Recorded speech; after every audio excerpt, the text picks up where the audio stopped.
Sesiapa yang rasa dosanya banyak, siapa yang rasa dosanya banyak, maka lakukan ibadat ini. Sesiapa yang semayang subuh fi jama'atin, secara berjamaah, habis semayang dia zikir, dia wirid, ataupun duduk dalam majlis ilmu macam ni, ataupun dia baca Quran hatta tatlu'a syamsu, sampai waktu syuruk. Waktu syuruk tuan-tuan tengok 7:22, sampai waktu syuruk. Kemudian dia tunggu untuk semayang sunat 2 rakaat isyraq ataupun duha.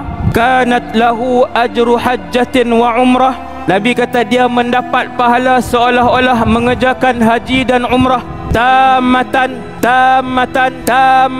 haji dan umrah yang sempurna. Haji dan umrah yang sempurna, ni Rasulullah sebut, haji dan umrah yang sempurna. Kata para ulama, sesiapa yang rasa dosanya banyak, siapa yang rasa dosanya banyak, maka lakukan ibadat ini. Dia berasa runsing, dia berasa serabut, dia berasa tak ada jalan untuk kehidupan dia, dia berasa tak ada orang yang dia boleh kongsi masalah hidup dia. Ambil 1 hari seminggu, ambil 1 hari sebulan, mai semayang subuh, habis semayang subuh zikir, wirid, baca Quran, dengar kuliah pun tak apa, sampai waktu syuruk tunggu 20 minit, semayang 2 rakaat duha. Kata Rasulullah sallallahu alaihi wasallam, Allah akan tulis kepada dia seolah-olah dia mengerjakan haji umrah secara penuh, haji umrah secara sempurna, haji dan umrah secara sempurna.